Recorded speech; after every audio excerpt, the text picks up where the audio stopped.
Hey guys, so it's the time of year where vaccines are due and needed, so I'm going to be showing you guys how I do them on my horse so that I don't have to call the vet out and pay the travel fee on top of the vet fee and then pay for the vaccine itself. So let's do this.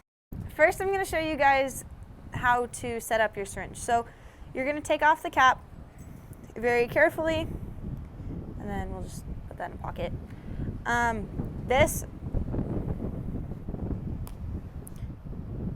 There's another cap on it. You can get that out.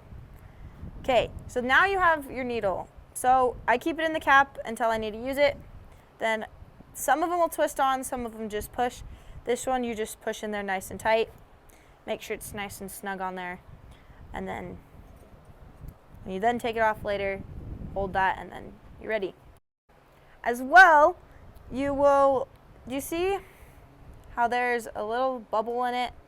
You're going to be very carefully, very slowly push it until that bubble is gone. So that way you're not putting air into their muscle. So as we come over here, we're going to come over here. Red, you're going to stand still.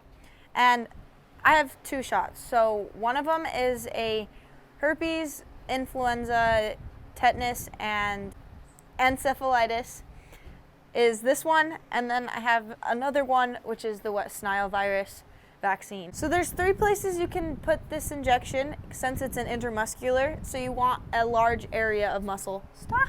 Hi, silly. So one, the most common would be her neck. Then you also can do it in her pectorals, or you can come back to the back and do it in her hindquarters. The safest place to do it would be the neck so that you're protected from any kicking or pawing up here and protected from her feet. To know that you're doing it in the right area, they have multiple stuff going on here. So right here, you have her spine. So you don't want to inject that into her spine. Up here is her nucleus ligament. It's their strongest ligament. Since it's an intermuscular injection, back up, you don't want to put that into a ligament. And then right here is their shoulder blade. And so you find the divots from all that, and you're going to see it kind of makes a triangle.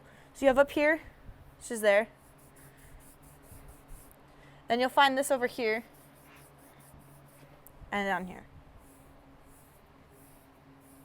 So you want somewhere in this area. Another way you can also find it is if you take your palm, you put it in her shoulder blade here in the little divot, and right where the middle of right where this part of your palm is where you'll want to do the injection. So I'm going to do it in this area. Hope you can see the little triangle I'm trying to make here. That's the donkey. This is my assistant, Kyra. She's helping me out hold the horse, being very cooperative. We're going to now, before give her the injections, we're going to take a sterile alcohol swab, clean the area that I want her to do it in. So I have 2 just in case. You'll start with the one and just clean that area.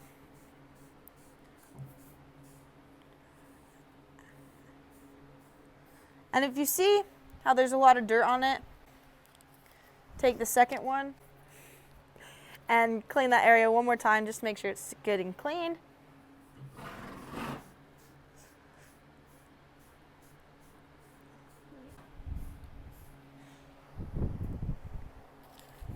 And now we're ready for injections.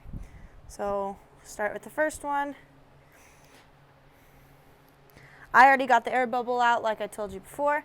And can you hold that? Thank you. So we're going to take this, pinch her skin. Yes, good girl. It's nice and tight. And then we're just going to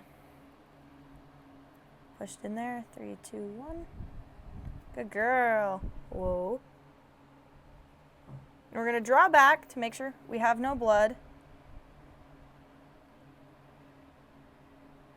Which we're clear. And then we'll just go ahead and put that in. Good girl. Pull it out and then release. As you release, my hole for the needle is over here, and where I injected is here. And so when I do that, it prevents any liquid from coming out after I take out the needle. And then we'll just massage that, get it down, like she's nice and relaxed now. girl. Put the cap back on. To prevent anybody from getting hurt. And now we'll go ahead and do the second one.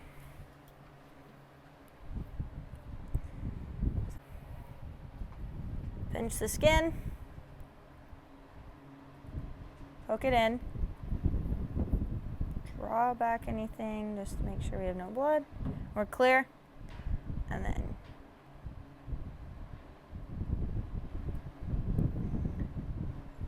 that's all. If you don't feel comfortable doing this yourself, you can call your vet and come down and do that. This just saves time because it's on your own schedule and money from paying the vet. So yes, there will be a little bit of blood on them. It's normal. It won't always bleed. That's another reason why you massage it, is it keeps it from bleeding more. So. Hey guys, so I noticed while I was editing, I forgot to tell you how I record my vaccinations after I've done them. So I have this little paper I made that has a way to record for farrier, worming, dental, and vaccinations. I'll put a link down to that down in the description. But I'll just take it, and on your papers with your vaccinations that you got, they have this little sticker. This sticker is intended to go under the info, and you just stick it on there. I have to fill out the rest of this later for the other information that's not currently on here yet. Some reasons you want to have your vaccination records on file and easy to access is if your horse were to react to the vaccination you gave them and die from it, you can call the people up, tell them which vaccination you gave, and they can recall all of those vaccinations, so it prevents any other horses from dying as well. A second reason why you'd like to have this information on file is if you're trying to sell your horse and somebody asks you for when were their feet done, when are their teeth last floated, when did they last get vaccinations, you will be able to have that information on record of what they got, some notes on what happened with it, to be able to tell the person interested in buying the horse that information.